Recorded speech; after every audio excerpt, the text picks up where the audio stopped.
Steve here for Who Took My Dice Miniature Wargaming. How's it going? Today is Thursday. I'm at home, not at school. I had a sort of a freebie day. So I want to take the opportunity to talk to you guys about a few things. One, as I said before, every Monday I'm going to be putting out a new video.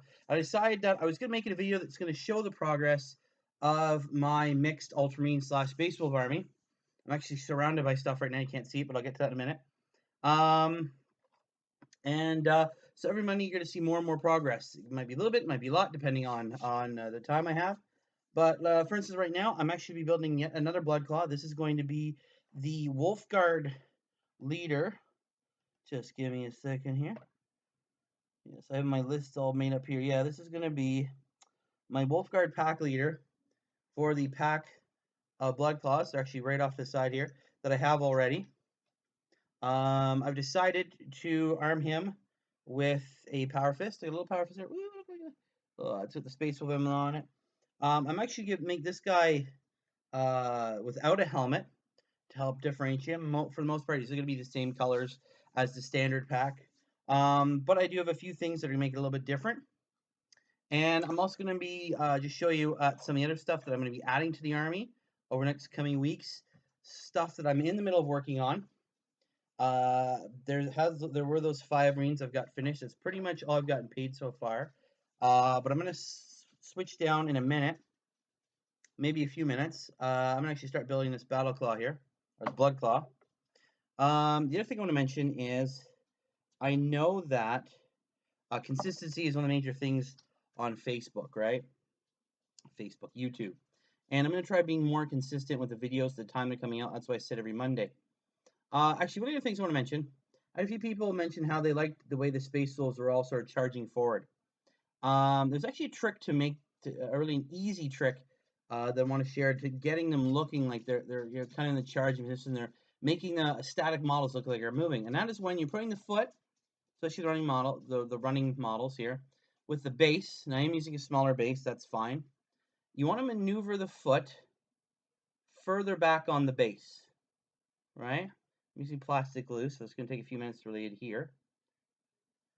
Doing this, putting the foot back on the base of it, gives the illusion the model's actually moving over the terrain. If you sort of stick in the middle or closer to the edge where the model's facing forward, you just kind of have some empty space. It looks a bit weird. When you put it near the back, sort of like that, I'll zoom in there. Oh, see, he's further towards the back. When he's done, he's going to be leaning over his base, and it'll give the appearance of movement, right? That way you can make a model that's static look a bit more dynamic. He's going to have the standard body as everybody else. Now, I, for one, don't like to put fetishes, the Space Wolf fetishes, on the models. I find, this is a personal preference, it's not that they're easy or hard to paint, but I find putting them on there, they just fall off, and you spend half your time just looking for these little wolf pelts or the wolf talismans, and then having to glue them back on. I only have them fall off and glue it back on. So I'm just getting the torso ready now. All right, just a standard one. It's got the tooth necklace there with the runes, and the eagle actually has the wolf head. I don't know if you can see that, the wolf head with the bone through its mouth, or where its mouth would be. This is plastic glue, so I'm actually having, for those of you who aren't too attuned to how the glues work yet, this is the thin plastic glue.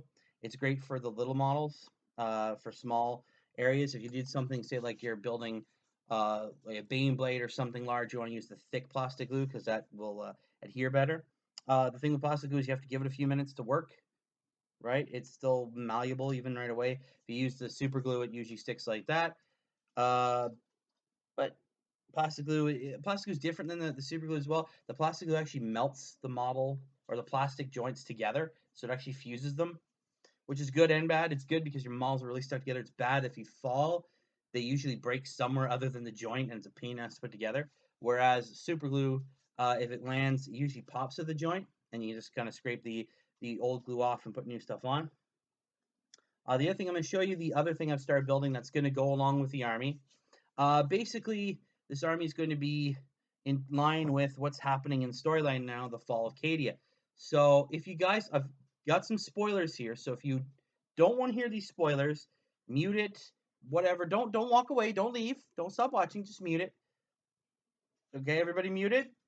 Yeah, that's actually really stupid. If you're muted, you won't be able. Okay, so Fall of Cadia. So if you've been living under a rock, you haven't checked it, you haven't had time. In the new book, Cadia is gone. That's it. Cadia is blown to living hell. It's done. It's finished. It failed.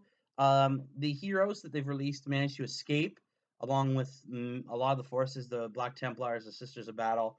Um, they managed to get off through the webway of all things. So that picture that I threw up there on the Facebook page of that image of those Marines going, I guess, into the webway now, and there's looks like I guess a Dark Eldar. Obviously, they've allied themselves, or have a sort of a common enemy in Chaos. Um, uh, what is it? Creed and his color marshal there. The color marshal's dead. He's killed by Abaddon himself. Creed is MIA. And Cadia is gone. It's destroyed, finished, blowed up. So the next, if you've ever seen a map, that's sort of the next step to Terra is the Fenris system. They can probably bypass it, but so the Wolves will be in for another bit of a slap in the face after everything that happened in the Warzone Fenris stuff, the Curse of the Wolfen and Wrath of Magnus. So this is going to be my combined army, Ultramarines and Space Wolves. But yeah, so that's where they're coming from. One of the things I want to add to it, I'll show you now. I'm going to be adding my plasma obliterator. This is just the top here. It's a massive plasma cannon, massive. It's a bit tricky to put together. I'm going to show you some more on that. I'm going to build some more of that while I got this video going.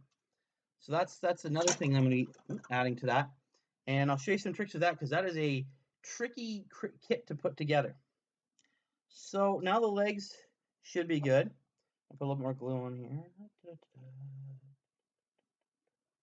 All right, I'm going to put the torso on now. Now, if you want to get your guys running forward, you put the torso straight up. I like to not 100% dry. I like to tilt the torso forward as much as possible. Again, it's another way of creating that illusion of dynamic movement, right? Let's see here. I'll twist them that way a bit.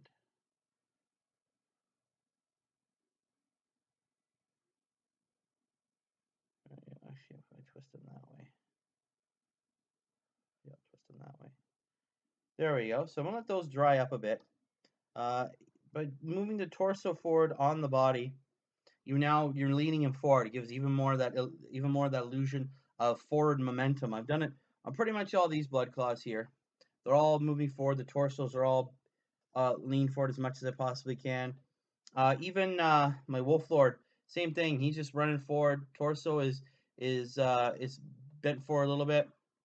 I love this model. I want to thank Mythos from Frost and Fist, for sending this guy to me. He's absolutely fantastic. The detail in these miniatures nowadays still blows my mind. I mean, I remember back in the day when I was, first starting out, and this, these blood claws, these are the old school ones. This was the epitome of the detail. This was it, unless you went metal. And now the plastic ones are just, it's amazing. There's so much detail on them now. This guy's going to be an absolute joy to paint when I get to him. Right, so I got the head, I got a couple shoulder pads, backpack, I got the bolt pistol arm, and my power fist arm. I went with the power fist, namely because it's a large enough squad that he'll probably actually get some use, and it's an awesome, scary looking weapon to have on the character. And he's on the Wolfguard pack leader, so it's not on a standard blood claw, so I don't have to worry about that weapon skill 3 getting in the way of hitting stuff. The rest of them are all armed with bolt pistols and the chain swords, or close combat weapons, except one's got a plasma pistol. Right? They're mainly there just for tying up units, diving in, putting in a ton of attacks, hopefully getting that power fist in there. I did want to add another one with a power weapon. A weapon skill 3, they're not going to hit as often as I'd like.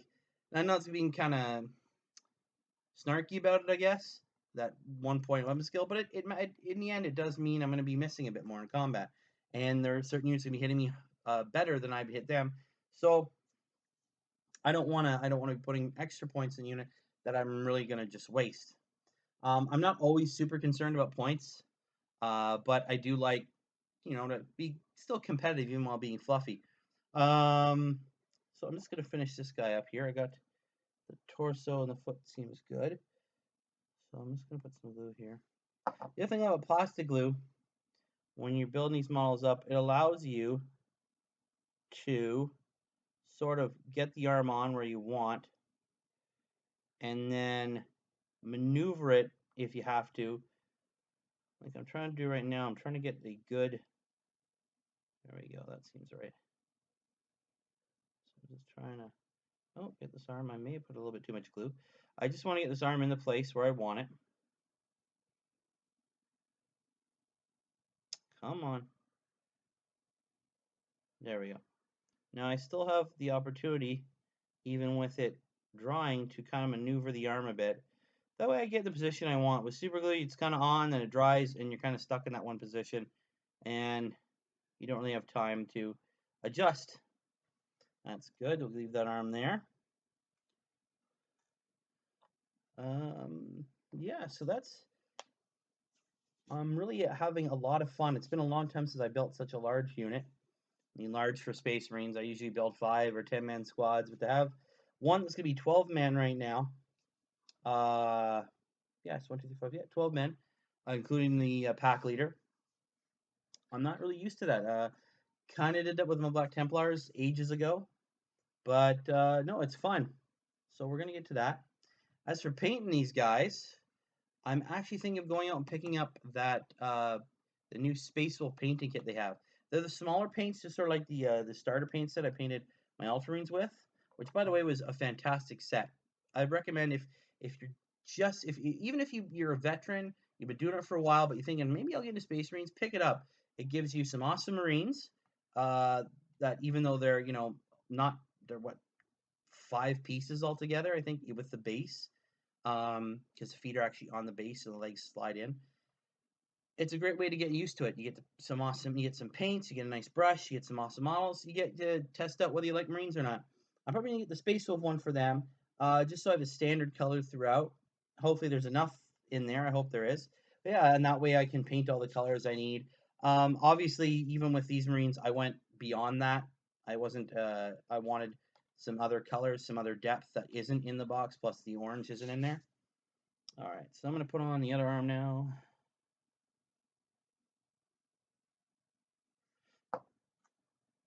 Let's see what we got going on here. Gun arm up.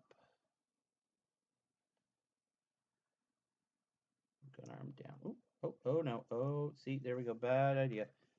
And there goes the arm. See, I didn't wait long enough. I got impatient on there.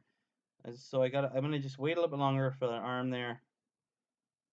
Right? Again, that's one of the hazards of plastic glue is it does take a little bit longer for everything to dry. And then I'm gonna, when I do switch down, so I'm actually looking at the table, I'll give you also a rundown of some changes I made to the army. I took one of the Ultramarine commander out, and I'm gonna replace him with a librarian, namely because it is a bit fluffier, with chaos streaming through the Eye of Terror, Cadia blown to smithereens, heroes scattered to the winds, and there's gonna be demons, tons and tons of demons, sorcerers everywhere. So that's the time that the librarians like, hey, it's our moment. We're the only thing that can really stand as a bulwark against all these demons coming out. This might even be something bigger than something like the Grey Knights can handle.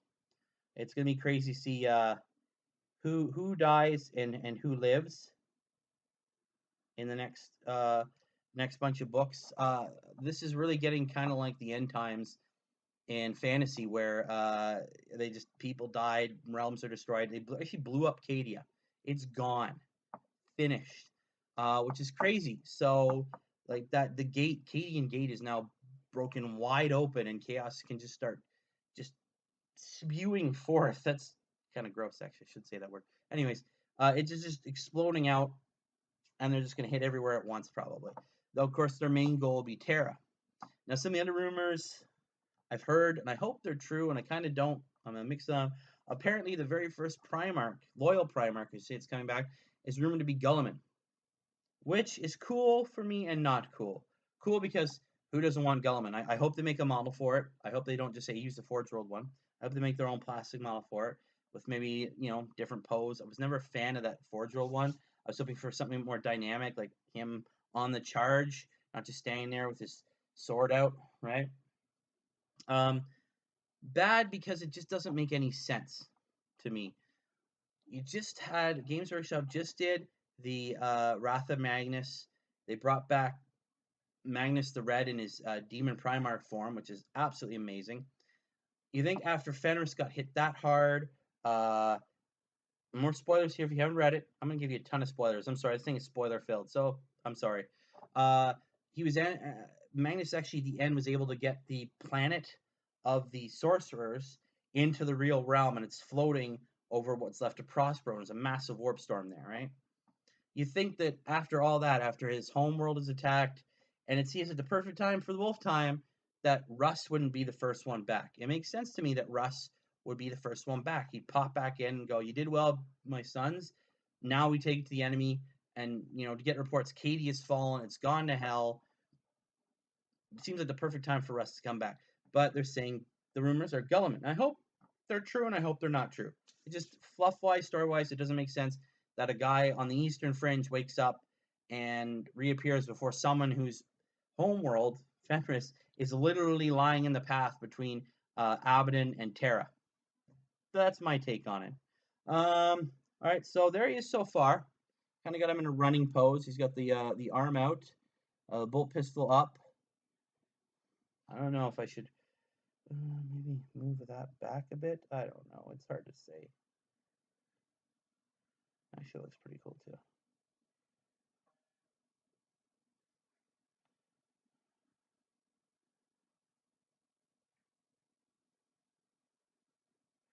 See, I just adjusted the arm again because I felt like it. So now it's actually got it going back now, which I think looks better. More like he's running towards something, which is kind of what my Wolfguard battle guy to be like, or my battle Wolfguard battle guy. God, oh, sorry, my phone's going off here. I gotta check that out. The pack leader, that's it. I couldn't remember what he was for a minute. My brain was just gone. I've got a Space Wolf shoulder pad's going to go on the left. To kind of complete that whole Space Wolfy thing. He's got the one on the shoulder pad, the one on the Power Fist. That's not bad. That's not bad.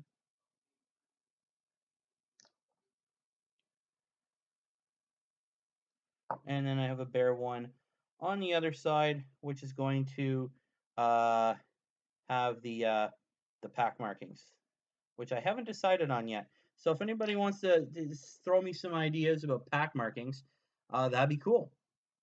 I'm not really sure I want to do it yet. I'm going to use this guy as his own Wolf Lord. I may make it one of the named ones from the book, from the Space Wolf Codex. I don't know yet, and pick a pack marking from there. But who knows? So right now I'm just waiting for arms to dry. I'm gonna put the backpack on now too.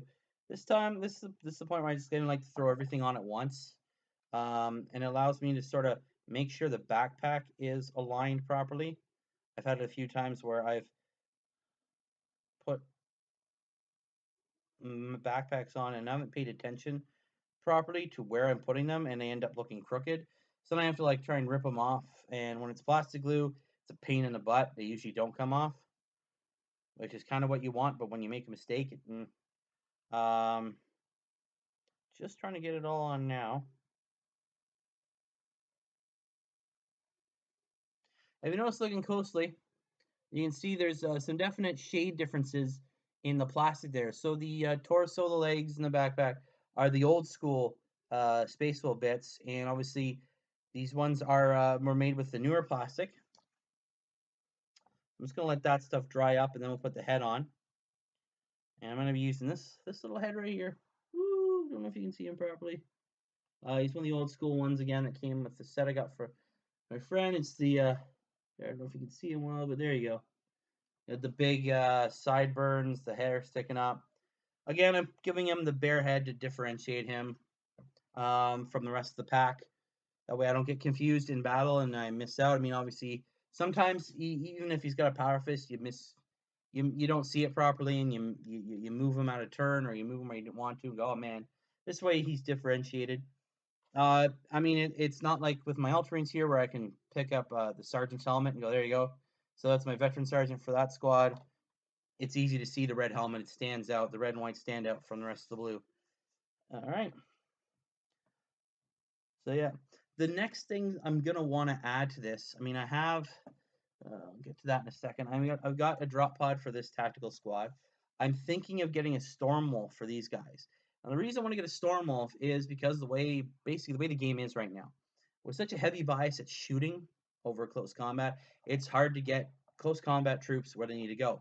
That's why they invented things like the storm wolf and the what is it, the storm raven, ways to get in, do some damage, get you guys out.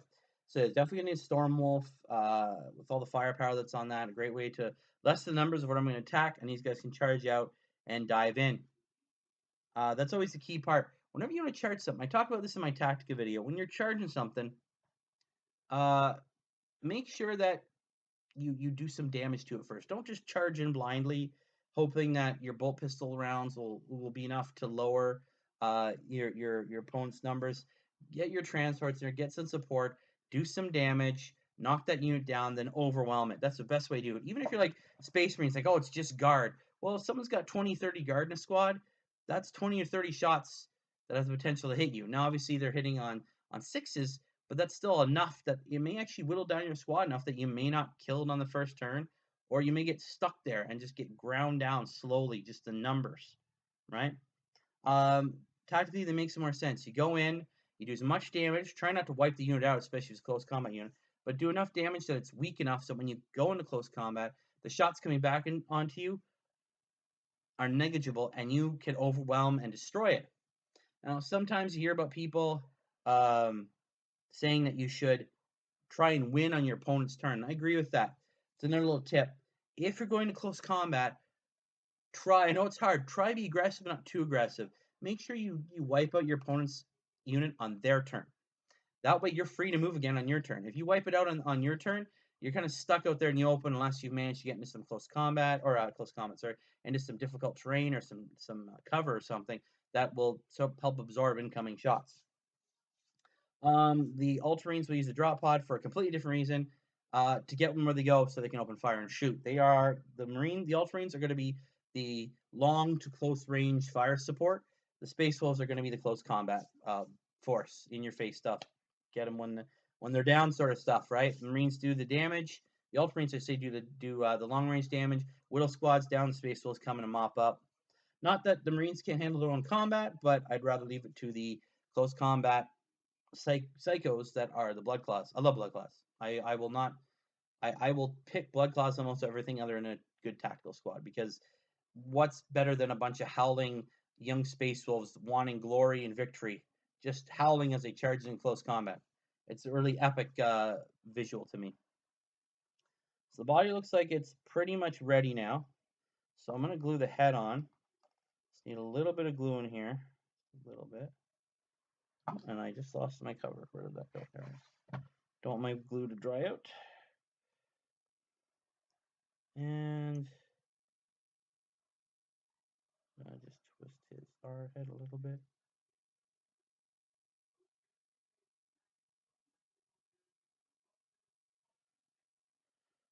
There you go. So that is the pack leader.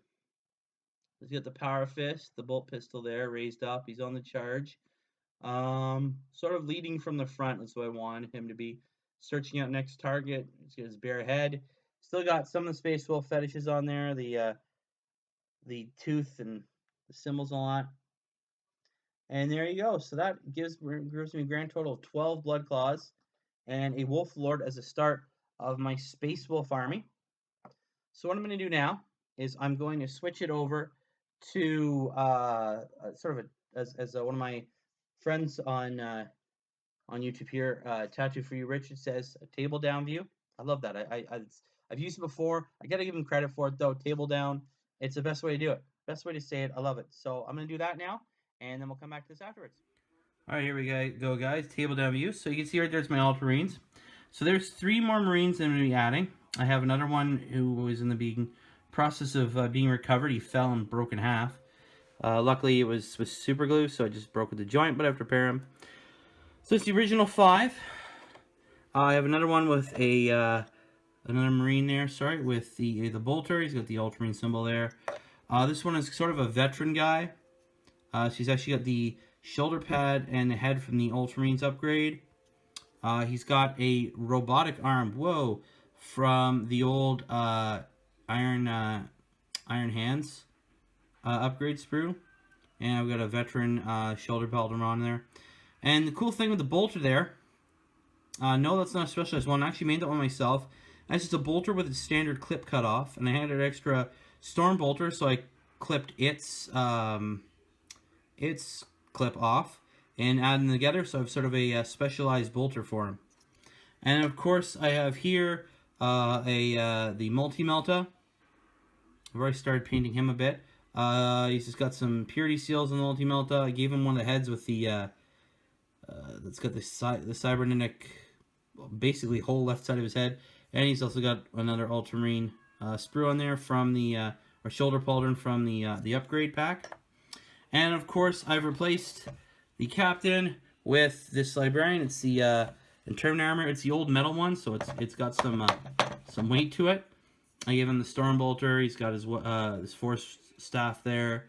Again, I've kind of started on him too. He's been bounced around a little bit though, so he needs a fresh coat of paint. And then we come over here, and there is the completed unit. Obviously, the new pack leader we built. The rest of the guys there, all their chain swords or bolt pistol. The one guy with the plasma pistol there. I hope he survives. I have horrible luck when it comes to plasma. Really bad. Most games, it's laughable how many of my own guys died of plasma. And then, of course, the Wolf Lord there. And then right here we have the drop pod and the bits and pieces for my plasma obliterator that I'm going to be working on next. I'll give you a couple hints on that when we get back to the other view. Yeah, there's the drop pod. The door's open, everything. See, woo, reveal the door, boom. I've already started painting the metallic surfaces. They're not done yet. They need a good wash. And if you can see those little Ultramarine symbols there, they're just going to be white on blue. I'm going to keep it sort of a generic drop pod. I don't want to put any company colors on it in case I decide to use it with my other Marines or the 6th company guys here. So that is the progress report so far. Just adding a new guy there. Some more Marines there that need to get painted. I'm going to have another one that's probably going to have a grav gun. This one's definitely going to be very much anti-armor, anti-heavy infantry. I don't have enough of that in my army, so I need more. Especially with all this close combat stuff. Definitely something I'm going to need. Alright guys, we're back. Hello. So, when we get to the plasma obliterator, I've already got chunks put together. So, the plasma cannon itself is all put together. This is actually a frame that goes on top, and the plasma obliterator sits in it and maneuvers around, right? I've got the base done. This is what everything sits in, right? There are some gaps I'm going to take care of. Now, the tricky part, I found this out the hard way, and I even had one of my friends warn me that this could be the tricky part, that it was a difficult kit to build at certain parts. I'm going to see if I can get this off, because I wanted to re-glue that on, because that didn't work. So yeah, it's very thick plastic. It's like the vacuum form stuff. Let me move the parts that I have done under right here. All right. So what I had to do is actually use a container for an old thing of super glue I had underneath to try and keep everything straight. I tried to do too much at once the last time, and it didn't really work out well for me. Oh. So what I'm going to do right now is I'm going to try and glue this back on.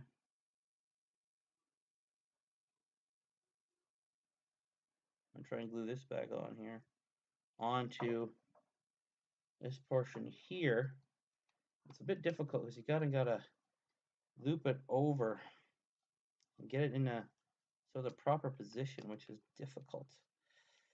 Really difficult, actually. It's kind of a pain in the butt. What you gonna do, huh? I gotta try and. I had this. It is a difficult kit, so if you do manage to find yourself one, I don't think they're for sale anymore. There's actually interesting story behind this one. Back when I was working in Games Workshop, the second time, we were supposed to get a few of these at the store. I'm like, I'm getting one. I am getting one. Then the demand online was so high, we lost ours. Ours was taken away from the store to obviously fulfill online demand. So I'm like, well, there you go. I'm not gonna be able to get one. They're all sold out already online. I'm out of luck. Then not this Christmas past, the one before that, just before that, I went to on a trip to North Bay with my family for sort of a family reunion. Used to go up all the time when my grandparents lived there. They both passed away several years ago, and it's just sort of don't have a reason to go up there. So we went up there, family reunion, and when I was there, I'm like, I have to go back to the hobby store where everything started for me. So 20 plus years ago, when I first started this, it was because of this hobby store in North Bay where I found my first codex. It was the Ultramarines codex for second edition, and that was it, right? So I'm like, I hope it's open.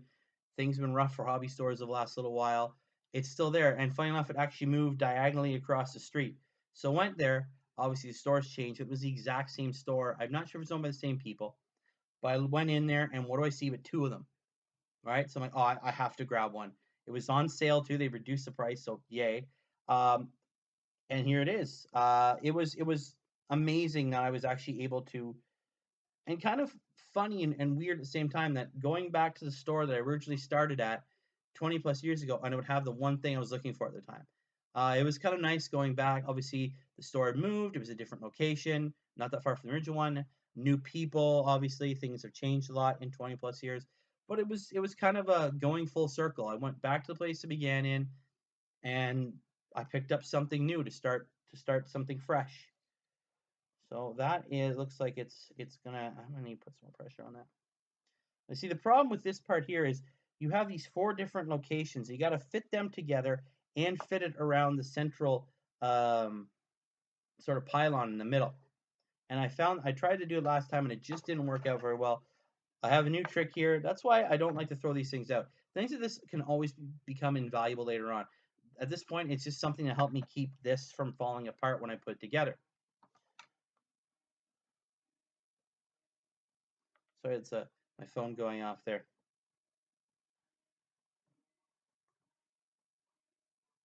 No. So what I'm going to do right now is try and glue this together. And this portion here, get a little bit under there too. And this is now going to, I'm trying to stick this together like that. And something like that. Okay, there we go. I'm going to put this underneath to try and keep things up. Now it's not going to be perfect. It is going to be a little off from place to place, I think. Maybe, I don't know. It is. I should have listened to my friend a bit more. It is a hard kit to put together. It is difficult. Jeez. See, just like that, it popped off. I'm trying to get everything sort of in the same place so it sits flat. Trying anyways. Trying being the relative term right now. I'm just gonna let that dry a bit, or try anyways. See if that works. That's the fun part of this kit. It was hard last time. I almost had it together, but then I had to move stuff around. Stuff wasn't working properly, and I just had to kind of take it apart. The next step, once I get this part done, I won't be doing that today. I'm gonna let this dry. I have all these extra things that go on, just some of the covers that go around the base there, because it does actually in the rules. If I gotta reach, because it does come with the rules, which is really cool. It is it can, where'd it go? It is a fortification. I'm not sure how many is a medium building, so I'm not sure how many. I think it's like 10. You can have 10 models inside. I'm not sure, but it's pretty cool because it's a 72-inch range, strength 7, AP 2, primary weapon 1, massive blast, gets hot. So yes, it does get hot. Which is kind of annoying. It's a massive plasma cannon, but can still get hot. Yeah, so if it gets hot, it uses gets hot rule. In addition to any effects, any unit embarked in the building suffers D3 wounds that are randomly allocated, which sucks. So yeah, um, so I'm gonna get that to dry. These other two pieces, they're gonna wait their turn simply because uh, I don't want to rush this at this point. Yeah, it just doesn't want to fit together 100%. And I have cleaned this thing off several times. It's just the way the kit is. It doesn't exactly go together 100% the way I'd like. But yeah, that's where I'm going to end it today. I've kind of shown off everything I want to show for progress. I built up another guy. And I want to reiterate. So yeah, I'm going to get this channel back online. I had a whole bunch of stuff coming up early. It was really nice. The stuff that's come out, it's been good. Personally, I don't think it's the best stuff it could have done. Time wasn't on my side. I was trying to get stuff out as best as I possibly could, and it just wasn't happening. And for that, I apologize. You guys deserve better than I was giving you. So now every Monday, I'm going to come out with one of these. I'm going to look at the progress I have on the units as I start building them up. I have a bunch of ideas. I actually have to go out and buy some super glue. Once that's done, I have a a metal, my own metal Thunderfire cannons, and a Techmarine goes with it to put together. I'm going to use that. That is probably one of the best weapons in the entire Space Marine Codex. I love it. It's fantastic. I'm going to add some more Marines to this to get them a full 10-man squad. I'm going to get the drop pod painted. Hopefully, at some point soon, get the Storm Wolf transport for those guys and get that put together. And hopefully, at some point soon, get a game in with these guys, even if it's a small one. Hopefully, against someone who has played as Chaos, just seems appropriate with what's going on in the Warhammer 40,000 universe. But yeah, so that's it for now, guys. Oh, the other thing I want to mention is every 2 weeks on a Monday, along with one of these, I'm also going to do a Q&A. I've done one before. It was semi-successful. I did it probably too early. But guys, if you have any questions, doesn't matter about what, just send it to me. That way I can give my opinion on stuff. If there's stuff you want to know about my life, it's all cool. Just please send me questions. Just put them in the comments down below of this video here, or and I'll answer them. So that's going to be it for now. I hope you guys have a wonderful day, wonderful weekend. I will see you next Monday. And until then, sign out, guys. Keep rolling those dice.